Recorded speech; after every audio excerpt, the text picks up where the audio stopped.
welcome to an event of the Brazil Initiative. My name is James Green. I'm the director of the Brazil Initiative. For those of you who are not familiar with our work, we are an interdisciplinary effort at Brown University to bring together students and faculty working on Brazil, teaching Brazil, studying Brazil, or interested in Brazil, to come together to think about, reflect about the country and all of its complexities. And I think we have a really excellent speaker today to join us in this kind of pursuit for knowledge about the country.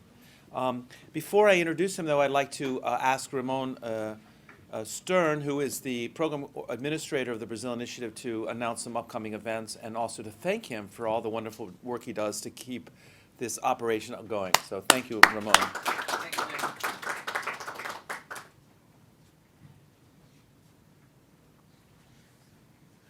Welcome, everyone. I wasn't sure whether we were going to get this many people today, so I'm glad people are here and still interested in discussing Brazil. So I just wanted to. We've had a really successful semester with a lot of wonderful events, and want to thank everybody who's come out to those events for making the semester such an exciting one. We have 2 events left before the end of the semester. Thursday, November 17th at 12 p.m. as well, we will have Mark Hertzman, from professor in history from the University of Illinois Urbana-Champaign, to talk about the death of Zumbi, suicide, slavery, and history in Brazil and the Black Atlantic. We'll discuss the symbolism surrounding the suicide myth related to Zumbi and how that relates to larger issues in history. And then on Wednesday, November 30th, so the Wednesday after Thanksgiving week, we will have Tiffany Joseph, who's actually an alum from Brown, who's a sociology professor at Stony Brook University, to talk about race migration and the transnational racial optic. She'll be discussing how ideas of race have changed for migrants from, specifically, I think, Governador Valadares, who have gone back and forth between Brazil and the United States. So those are the 2 events that will be happening to close out the semester. And we are very happy to have Fabio Kerche. And so, Jim, could you introduce him? Thank you.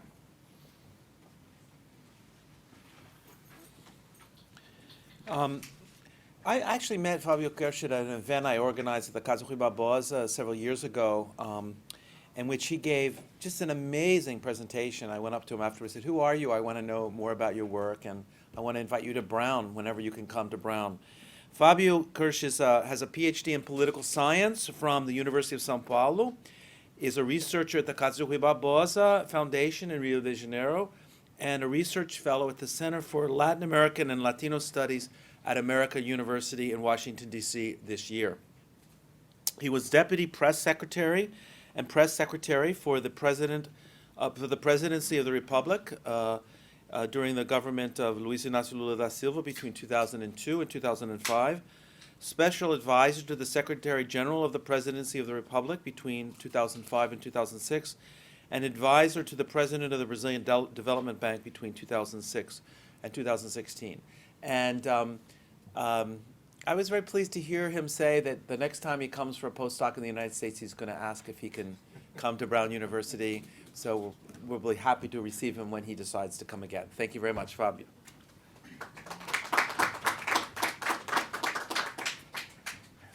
Thank you for having me. I'm so glad to see Angelina.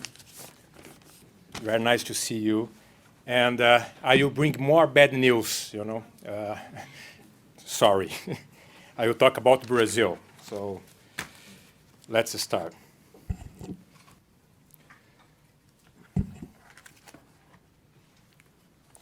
Brazil is now facing some of the most dramatic political crises since democratization. President Dilma Rousseff was impeached in a process in which a wide number of social scientists and lawyers, among which I include myself, questioned the legitimacy of the process. Important parts of Brazilian society point to the fragility of the legal grounds given for the impeachment and question the real interests of the political actors involved in removing Dilma Rousseff. For all appearances, procedural formalities were followed. However, the essence was disregarded. In Brazil, Instead of a crime and the consequent punishment of the offender, as in any detective story, we have seen extensive research to find a crime for Dilma Rousseff. The alleged crime of the president related to managing the budget is identical to what the other presidents and several state governors have done in the past. The fiscal issue was not the real reason for Rousseff's impeachment. It was just the varnish of legality. I have selected two statements for summarizing that the real reason for the impeachment was not the fiscal issue. This is a statement was made by President Temer in a meeting in New York.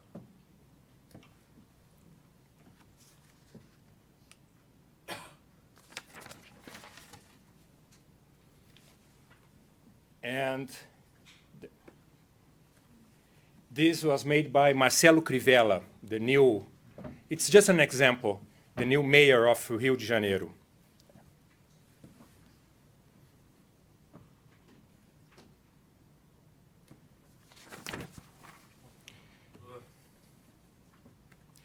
We have crossed a dangerous line when the impeachment becomes part of the menu of institutional instruments in the political game and turns into a kind of recall or non-confidence vote that's foreign to the presidential tradition.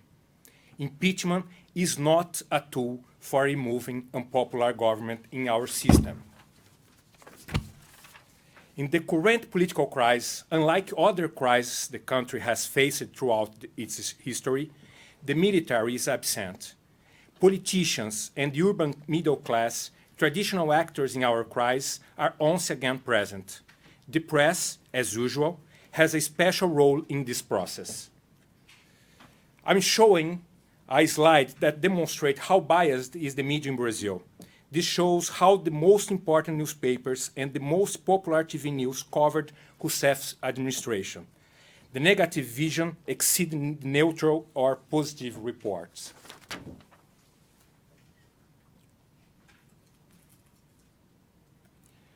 This slide shows that the negative vision is not restricted to the news. Even the editorials that reflect newspapers' political point of view is very negative when it's about Rousseff and softer when it's about Temer. This data on Folha de São Paulo and its editorials, the most influential Brazilian newspapers. This is just in 2016.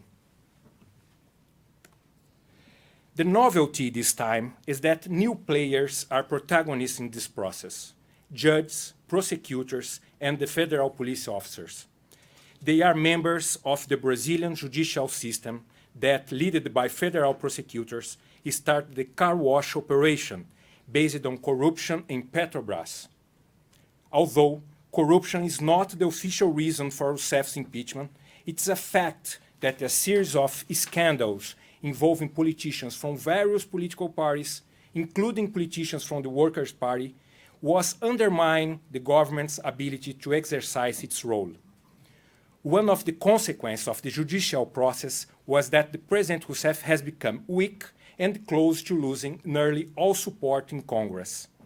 Although virtually all parties were mentioned in the allegations and investigations, the justice system and the media have been more assertive with members of the Workers' Party.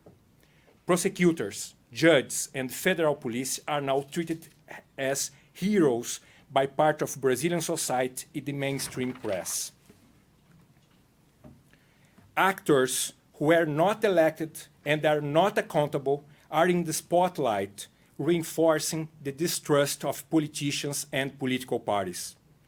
Systematic leaks to the press, arrests with no trial, plea bargains, etc., were the few behind anti-government demonstrations and a strong campaign to remove the president.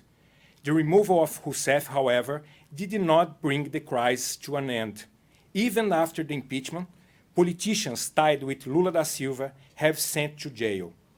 Important voices have been claiming that in name of the fight in corruption, civil and political rights are being heavily infringed.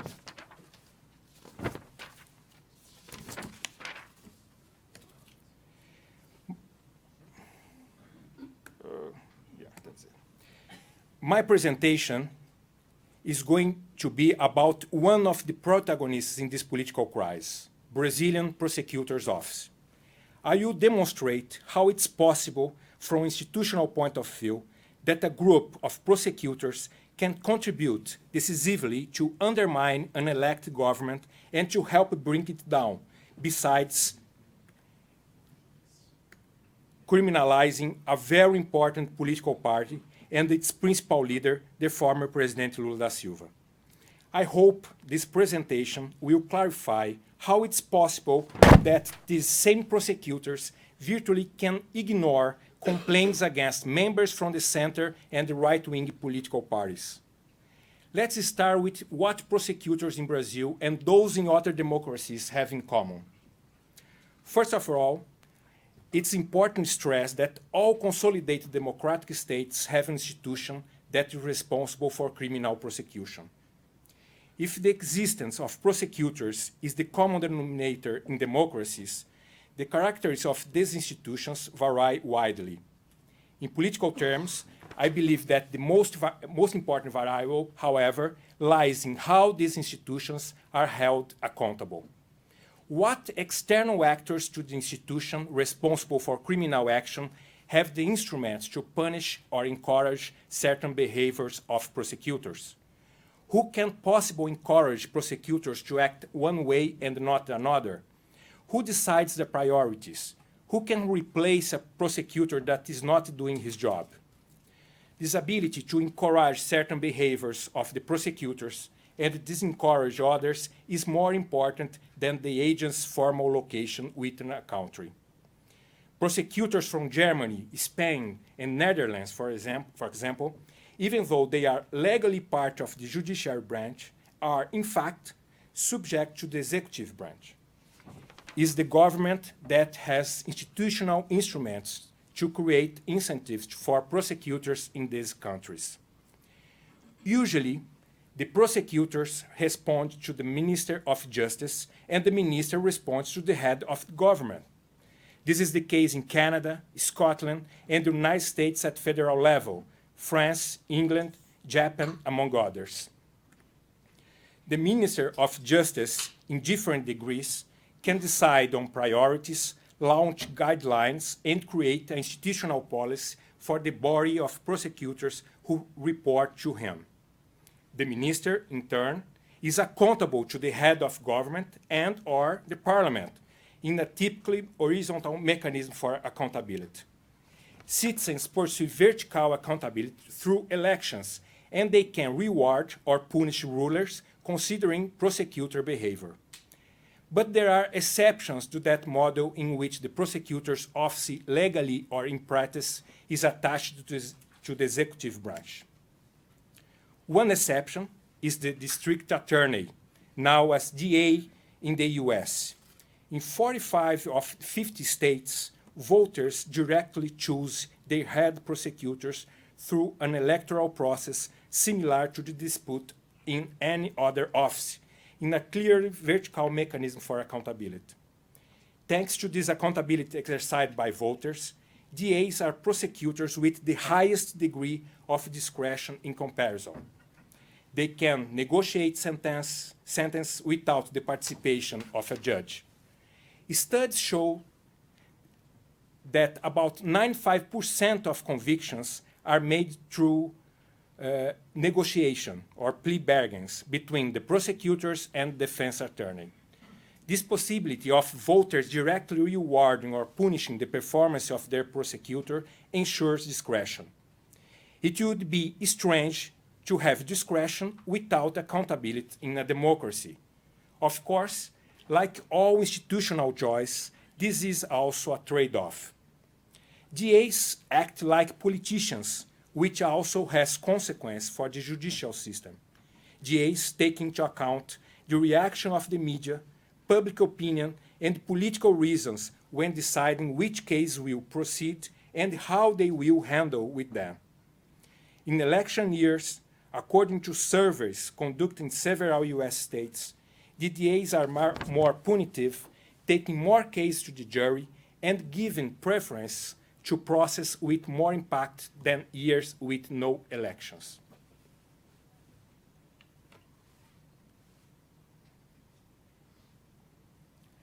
The second example that does not follow the pattern of prosecution agents accountable to the government is the Italy's Prosecutor's Office, famous for the clean hands operation. They are linked to the judicial branch, and prosecutors and judges are part of the same career, attending the same school training, and they exercise exchangeable positions, both considered judicial positions. Like the Brazilian prosecutors, they aren't politically accountable. I'm now studying the influence of the clean hands operation to the car wash operation. I will have more insights in the future. The other exception is the Brazilian Prosecutor's Office. Before 1988, Brazilian prosecutors were tied to the Minister of Justice, and state prosecutors were subordinate to the justice departments in each respective state. That was modified in 1998 Constitution. The new Prosecutor's Office is now autonomous and no longer linked to the government or the judiciary. Prosecutors are hardly held accountable by politicians, other state actors, and society. Lawmakers who wrote the Constitution created very few and insufficient tools to hold prosecutors accountable. Let me share some details on that. A good way for an external actor to influence an agency is by appointing its head. Let's begin by looking at how is choose the chief prosecutors in the states. Each state has its prosecutor's office, as I said. The Constitution establishes that the chief prosecutor is to be appointed by the state governor, but the governor can't freely choose a lawyer. First, the candidate needs to already be a prosecutor. That is, he or she must have taken part in a pre-employment exam to enter the agency. He or she needs to already be in the prosecutor career. Secondly, the governor can only choose from a list which has only 3 names and was voted on by the prosecutors themselves. Thirdly, the chief prosecutor has a 2-year term and can't be dismissed by the governor or state parliament. The chief prosecutor may be appointed only once more by the governor, provided that this name appears on the list again. In this model, the campaign to be chief prosecutor must focus on 2 major voters, colleagues, who should include him or her in the list of 3 names, and the governor, who selects one of these names. This model encourages a level of loyalty to the governor, at least in the chief prosecutor's first term. In relation to the federal prosecutor, based on the Constitution, the federal chief prosecutor is chosen by the president from the members of the Federal Prosecutor's Office, who, if you recall, had to pass for the pre-employment exam, and the appointment must be approved by Senate. There is no need for the list of 3 names. It's a job with a 2-year term, but there is no limit as to how many times the same name can be appointed. In this case, those that can vote include the president and the senators. A few remarks. Senators have never refused a name appointed by the president so far. That is, the Senate isn't a real voter when it comes to the chief prosecutor, but rather a mere formality. This model generates a certain level of loyalty to the president because if the federal chief prosecutor wants to be appointed again, he should not displease his most important voter. The point is that only the federal chief prosecutor can take legal actions against the president, his ministers, and congressmen. Thus, in the president's perspective, it's rational to choose someone that is more attuned to his interests. And it's also reasonable for the chief prosecutor to refrain from bothering his great voter, the president. This model was clearly seen in Mr. Cardoso's administration, where the same federal chief prosecutor was appointed several times throughout Cardoso's 2 consecutive mandates. It may be a coincidence, but the federal chief prosecutor was known as the general shelver of the Republic for having shelved so many legal actions against Cardoso's administration. But it's a coincidence, of course. Since Mr. Lula da Silva's first administration, the president has decided to innovate without changing the law. Lula and Rousseff began to informally indicate the federal prosecutor with the most votes from their own colleagues at the federal prosecutor's office. That is, the presidents waived their right to choose the head of the federal prosecutor's office, who has the sole monopoly to press legal charges against the highest level of the Republic, including the presidents themselves, in name of the independence of the agency. It was no coincidence that the chief prosecutors appointed within this model became a veritable nightmare for the government, as well as Lula da Silva and Dilma Rousseff, political party, PT. Lula's model, maintained by Dilma Rousseff, makes the link between the federal prosecutor's office and the president's weak. If, on the one hand, this may sound great because it would ensure autonomy to act against the government, on the other, it does not ensure some kind of outside participation in a state agency, which, in a democracy, should respond to the citizens. The campaign for chief federal prosecutor is held solely among agents' colleagues, and sometimes it's based on corporate interests, like the promise of more advantages in relation to work and wages. Democracy demands accountability. Even if the chief prosecutors act the way that most Brazilians wish, this isn't necessarily democratic, but it can be just a mere coincidence. And what if the chief prosecutor doesn't do what the citizens want? Who guard the guardians, to use a widely known expression? A second aspect I want to draw attention to is that, in theory, the head of an agency usually has these instruments needed to encourage certain behavior from his subordinates. In the case of Brazilian prosecutor's office, this is not completely true. The chief prosecutor has a few effective institutional tools with which to interfere in the routine of the prosecutor supposedly under his leadership.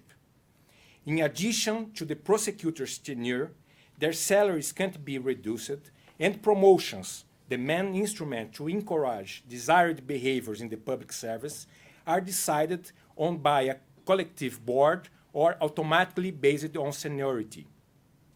In addition, the chief prosecutor can't replace prosecutors according to his will, selecting what he would understand as the best prosecutor for a specific case.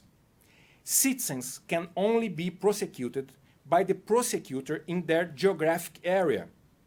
Chief prosecutors can't choose a specific prosecutor to prosecute a person, and in the same way, no prosecutor can accuse an individual who is outside their duties or jurisdiction. This instrument makes it difficult to create a clear leadership for the chief prosecutor, but it was considered one of the society's few defense instruments against this powerful and independent agency.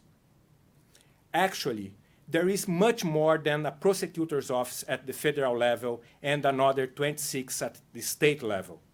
In fact, there is an army of 10,000 prosecutors that can act independently from politicians and society, and with a certain level of autonomy in relation to who is supposed to lead the agency. That makes it challenging for the chief prosecutor to easily predict performance and to create an institutional policy due to the lack of institutional instruments. Instead of a top-down institution, actually, there is a prosecutor's office that is monocratically and horizontally organized. Because the prosecutor's autonomy and discretion are so high, there is no guarantee that a prosecutor in a specific city will be a combative fellow or more bureaucratic and lazy. After all, both will be promoted in the same way. This army of prosecutors are not only in charge of criminal prosecution, they are also the main agents responsible for civil action. In civil action, prosecutors can sue a polluting plant, ask to keep a soccer team in Brazil's main soccer league, and they can demand a mayor not close down a school in a city. All real examples. In other words, they can judicialize almost any topic related to a group of people. Often, their strategy isn't to wait for a decision from the judiciary, but a political fact is frequently produced to sue someone. The problem is that the judgment based on public opinion is sometimes stricter than that handed down by a real judge. Besides this, it's more difficult to appeal. This is institutional framework that Brazilian Prosecutor's Office is embedded in thanks to the 1988 Constitution. But for the car wash operation, they are using extra institutional tools created after 1988.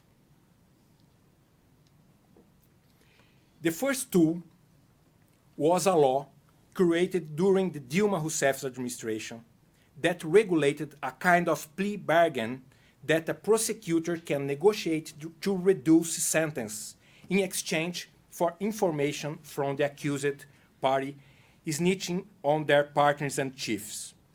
Recalling the first part of this presentation, prosecutors and the judge responsible for the case have been constantly ordering long-term temporary arrests without the final judgment.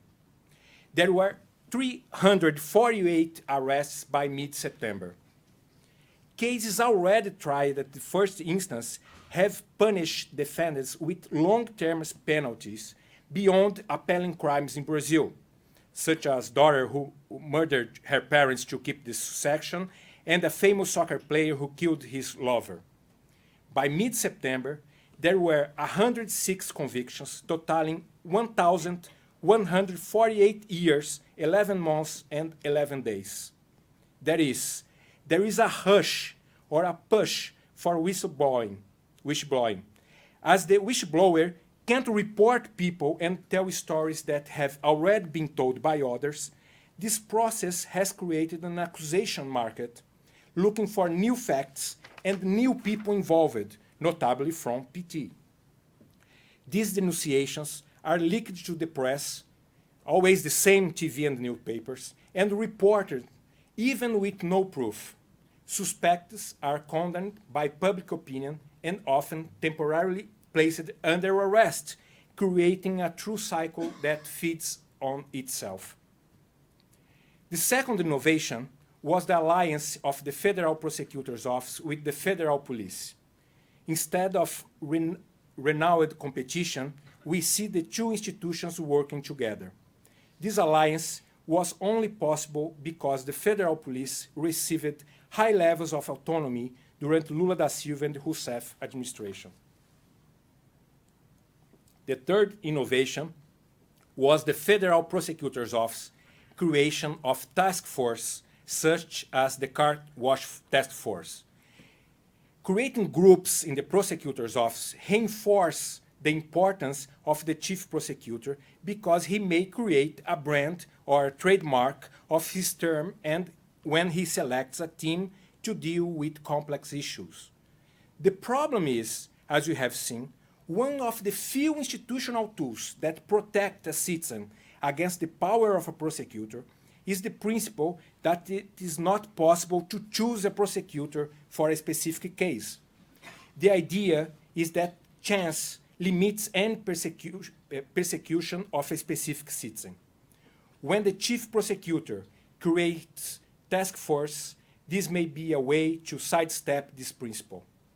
Task force and special groups are attempts by chief prosecutors to seek to build certain uniformity in the prosecutor's office.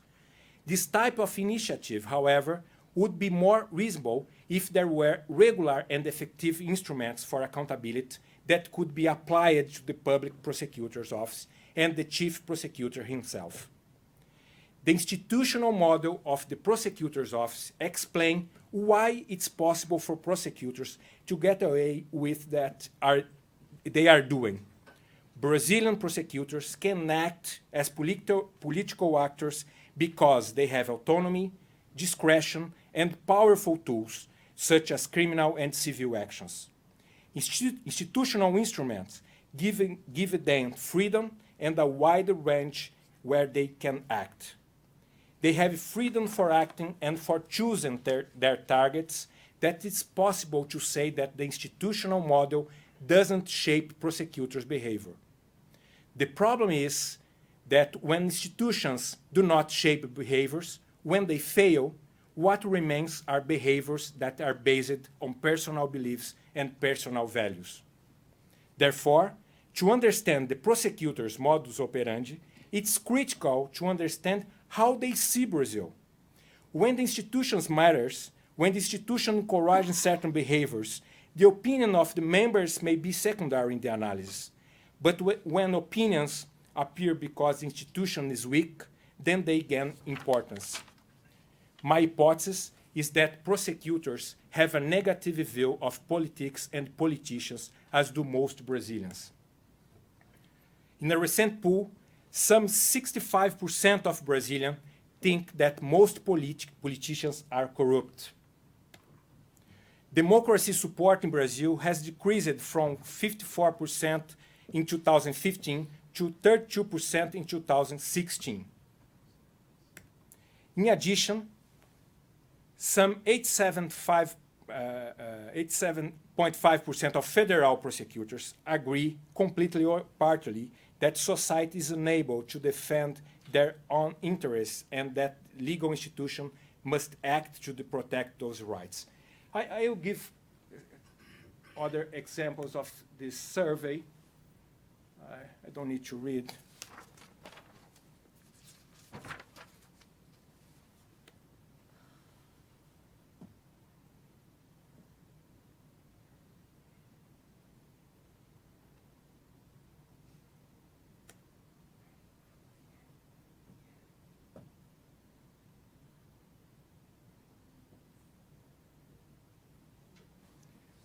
In other words, we have an explosive combination. Young prosecutors, usually with no previous professional non-judicial experience, who are scarcely accountable, handling powerful legal instruments and discretion, and who do not believe in politics and politicians, and whose agency is a sort of vanguard responsible for taking care of Brazilians who are incapable of defending their rights by themselves. What is the result? The infantilization of society and the criminalization of politics. This scenario is worrying, and there is no room for a balanced debate on the role of these prosecutors. Maybe in the future, after the storm. Thank you.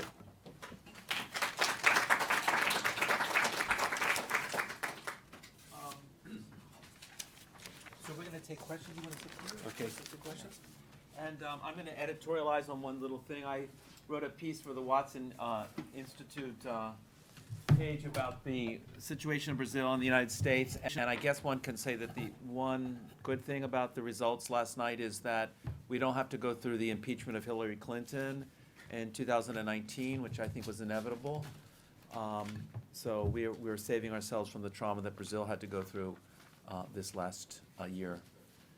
So But I think there is some coincidence about the Brazilian moment and the U.S. moment, you know, this criminalization of politics, this, you know, I think we can debate that. So the first question, which comes from the floor, is what are the similarities or differences, perhaps, about the criminalization of politics in Brazil and in the United States? Well formulated. Any other questions that people would like to ask? We'll take a round. Questions or comments? Do you want to start with that one, and then we'll go on from there?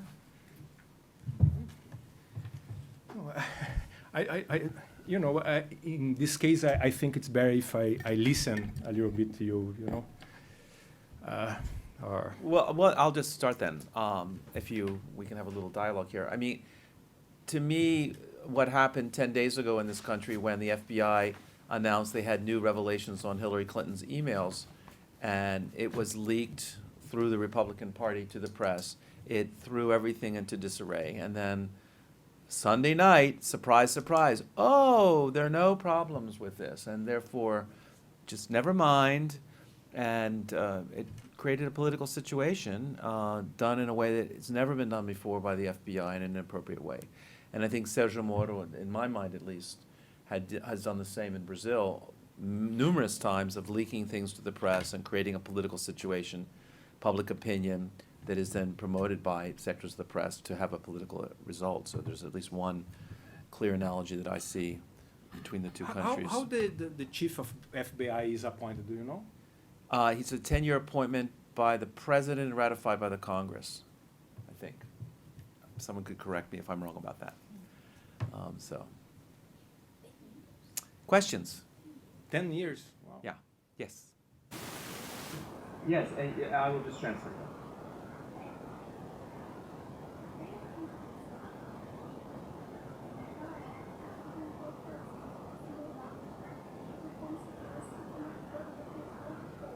Since the Constitution of 1988, there has been a public ministry which was looking as if it would be the attorney for the people, public defender.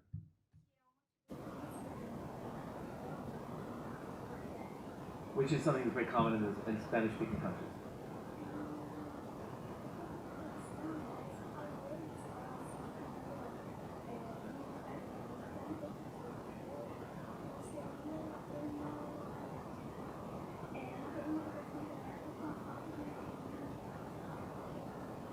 Perhaps the way in which this public minister a public defender is considered a minister of the people or a public defender of the people might have to do with the fact that there's not really a democratic, popular, widespread participation in Brazil that leads to this situation. But it's curious because you solve this problem, or you try to solve this problem with less democracy, or less participation. It's a little strange. There is a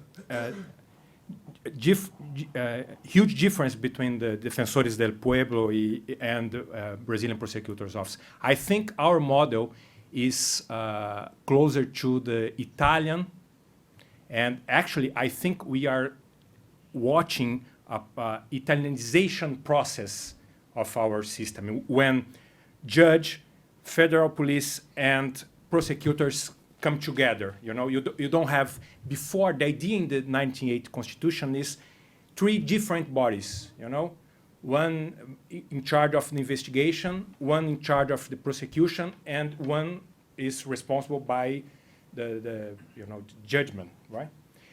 When you put all, and it's a kind of check and balance, when you put the 3 together, as the Italian model is, in my point of view, is very dangerous, and it's a democratic issue. We have to debate that. So I think our model is closer to the Italian model than this Defensores del Pueblo. And on the other hand, some DDA, the district attorney in the U.S., they are very, they are real politicians. In some moments, I think the prosecutors in Brazil act as DAs. But there is one very important difference. I can vote, not me, but Jim can vote for his DA. We can't vote for our prosecutor. And even the president can't control, even the Congress, even the congressman. It's so fragile, this accountability through the public prosecutor's office. I agree with you that our model is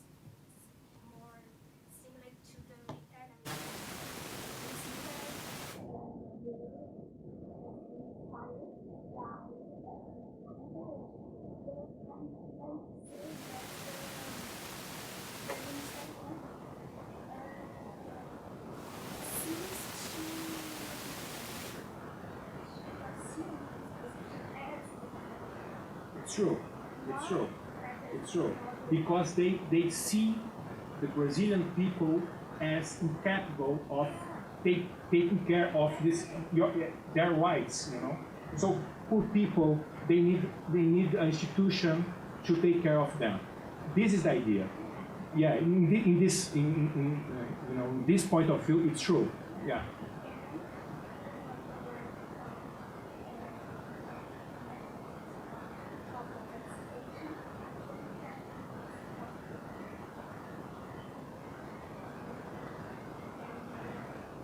Yeah, but my point of view, the solution for the lack of instruments for the participation of the people isn't given power to institution without, no accountable. Yeah, I agree with you. Good. But in this sense, the Constitution at the same time creates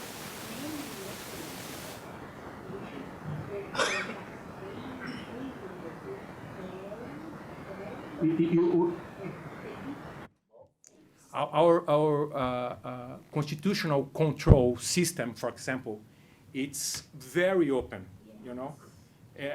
Almost everybody can go to our Supreme Court and make questions about the Constitution. So when you take the European model, for example, it isn't like that.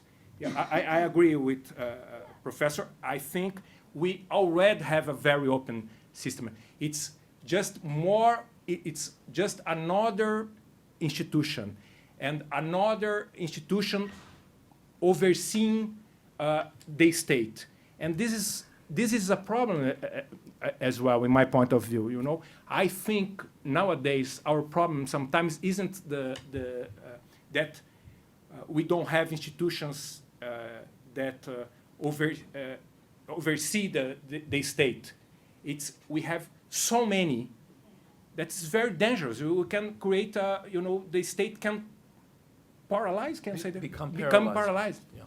This is a problem. You know, there is an expression in Portuguese. A diferença entre o veneno e o remédio é a dosagem. And there's an expression in Portuguese, the difference between poison and medicine is the dosage.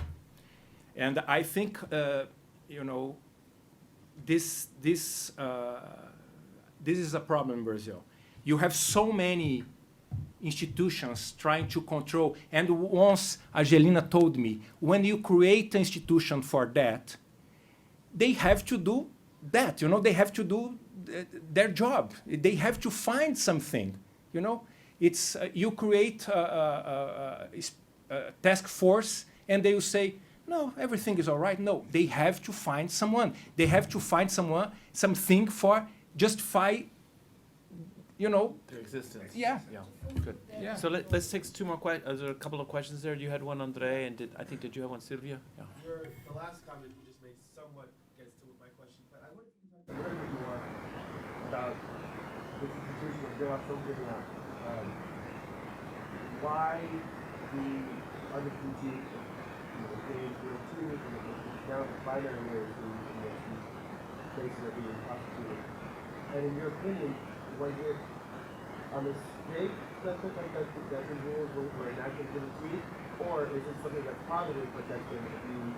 I think it's abuse. The problem is that. Just one second before we go. So for those who might not follow everything, delação premiada is kind of a plea bargaining agreement where you get a person to give information in exchange for reduction or elimination of any sentence or any culpability that they might have been involved in the crime that they're informing other people on. So it's a kind of a plea bargaining. It doesn't have the same equivalence. Pardon? It's something that's quite new in Brazil. Right. It's quite new. This is curious, because these new institutional tools are created by PT. PT feeds the monster that is trying to eat them. But to answer his question, Why? is it good? Is it not? Other countries here they have this system. In Italy they have this system. So it's part of the institutional instruments in judicial system around the world. The problem is that with this, when the judge and the prosecutors work together, this is a little dangerous, because he put a guy in the jail and say, look, you stay for a long time, So I think this is the problem. I'm not against the idea. I just worried about how they are using this tool, institutional tool in Brazil. When it was signed, was it a demand of the corporação or No, after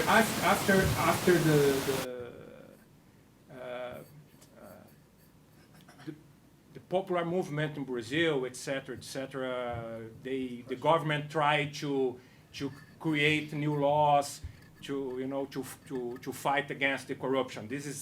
I think it was in this process, and Lula's decision to change the way to appoint the federal prosecutor, that in my point of view was a mistake. This was a mistake. It was before. Sylvia and then Jean. Primeiro Sylvia, depois Jean. It's not too different from what André was asking. I was wondering if you could talk a little bit more about what you call the new rules. You already started talking about the plea bargain, but also about the alliance of prosecutors, federal police, and the task force, because you presented them to us, but I was wondering what your opinion on the political side of this is, in the sense that, like, what path do you think we should follow next in the battle against corruption in Brazil? I don't know. I'm not a lawmaker. We have one here, so I'm just worried that the fight against corruption can't justify anything. When you take these new tools, maybe they make sense.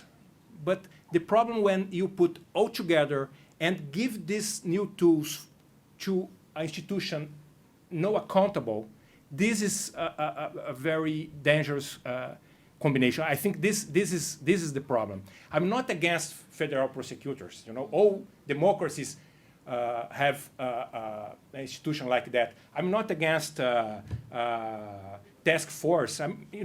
The problem is how you combine these instruments and put in the hands. I as a Democrat, I can agree with institution so powerful without, Accountability. Yeah, it's very strange. It's very uncommon model. It's very uncommon model. In the U.S., it's common. Special prosecutor.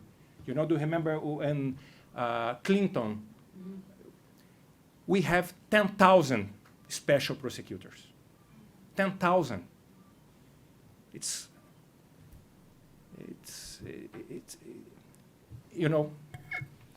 Jean. And you speak in Portuguese, eu vou traduzir. Vou falar em português porque meu inglês não é suficiente para me expressar. I want to apologize for speaking in Portuguese. My English isn't really good enough to express myself well. So it's a very complex question I want to ask.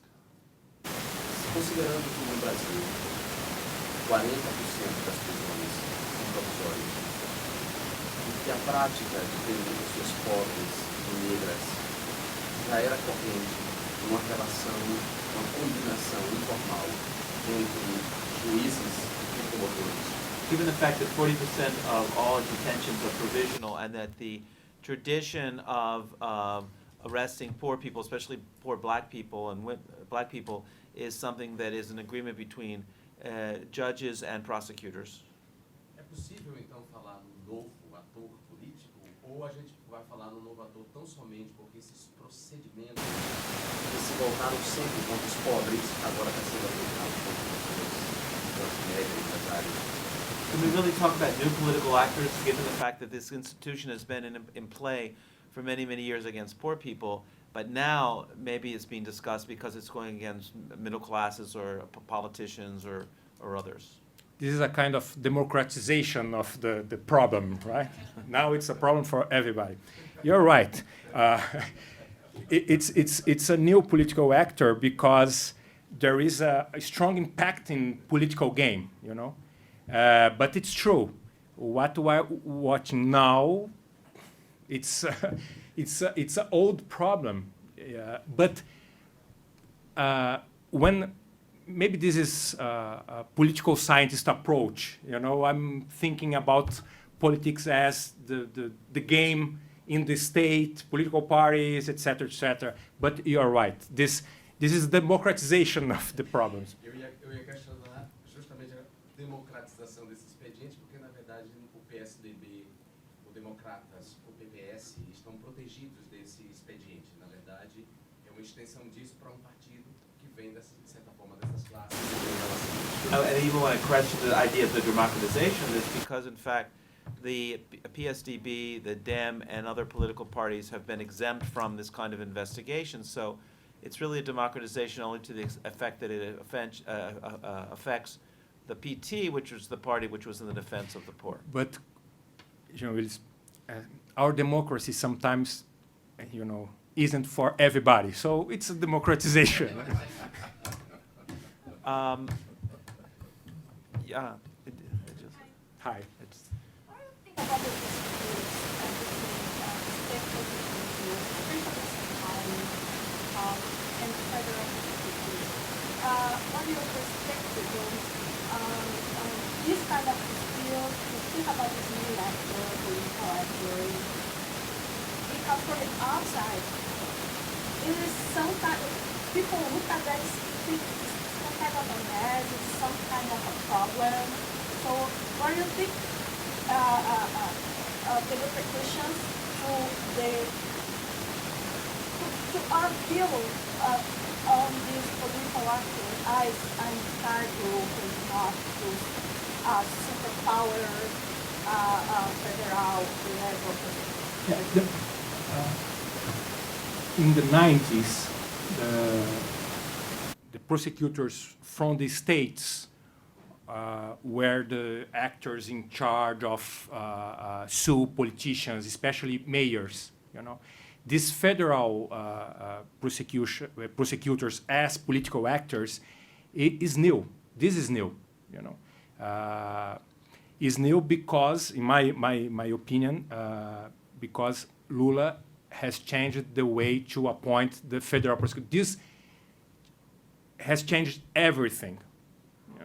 Because now the chief of the prosecutors are free to do, you know, they don't, he doesn't care more about the president. He doesn't need the president anymore. And, but, you know, the logic behind is the same. They have the same institutional tools. The institutions are very similar.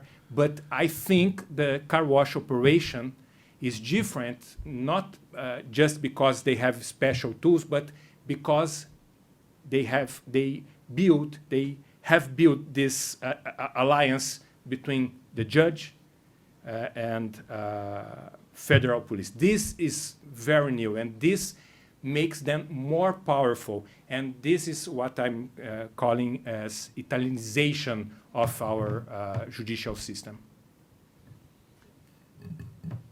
Bruno. This is a good question. He can change because by our law, the president appoints the Procurador-Geral da República, and the Senate will say, okay, usually they agree with the president. He can change that. He can. He can. Because Lula have changed the rules without changing the law.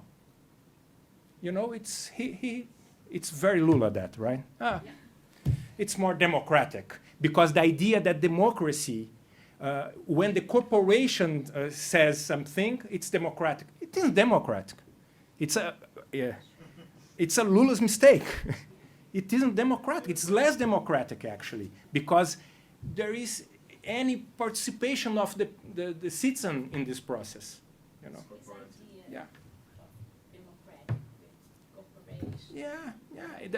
The campaign is about wage, more time for vacation. It isn't about the judicial system, and it's different. So, of course, changing that isn't easy, you know. Imagine you, the newspapers and even the society. Oh, so it isn't very easy, but he can change. He doesn't need to change the law to return to the old model, you know. Yeah. Angelina. My question is the following. There is an institution.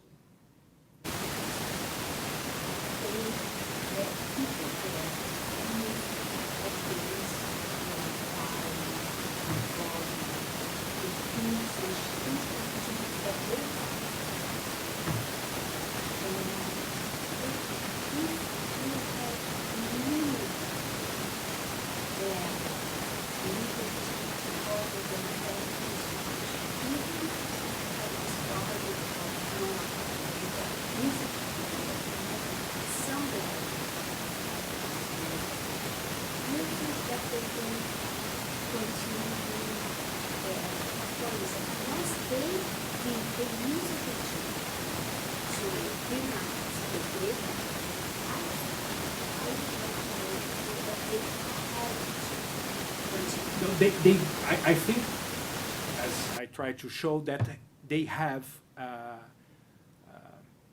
a very negative about politicians in general. I don't think it's just PT, you know, but they have the popular support to prosecute PT.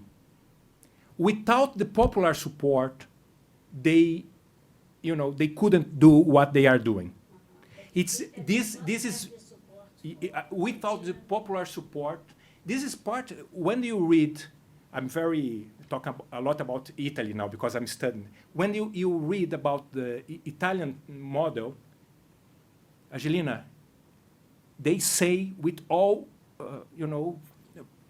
letters, they say we need public support to make this kind of operation. And I just read an article by Moro talking about the Operação Mãos Limpas, Clean Hands operation in Italy.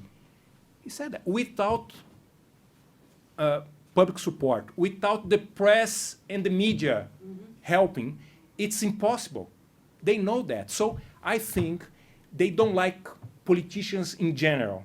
They think they are very good guys and politicians, but they are smart. They understand the moment. They know where they can get support from the society. So you think that they're going to stop? I think they can stop, but I think that the consequence for the politics in general is, even when they prosecute just PT, the consequence for everybody is you see, we have our Trump now, in São Paulo, for example, they have to find people, outsiders, because it is a criminalization or a malaise for everybody. It isn't just against PT. PSOL. In Rio, maybe, I think they paid the price for, PT criminalization. I'm not talking about PT mistakes, but about the PT criminalization. So, but I'm not sure about the future. But I think they are losing support. Moro gave his first interview last week. He is trying to, taking the people back to him. There is I wrote a small article at the site at American University, and I saw a survey. 43% of the Brazilian population support the Operação Mãos Limpas, the car wash operation. 41, and they think that the prosecutors and the judge are fair. They are prosecuting everybody, they aren't biased. But 41% said isn't the same for everybody. This is a new number. This is a new data. You know, it's like we can start to watch a split society. So But so you mean that there will be pressure from below for them to continue? it's true. It's true. They can. You know, you can fire it. They can. I don't know, Angelina. It's a mistake. I'm very worried about the consequence. You know, Italy again. They destroyed the political system. They destroyed. Berlusconi was the consequence of this crazy fighting against corruption. You know. Bolsonaro, yeah. Besides changing the way of choosing the vocabulary, what would be other institutional changes to control more the way You know, one of the problems of this model is it is a top-down institution. Like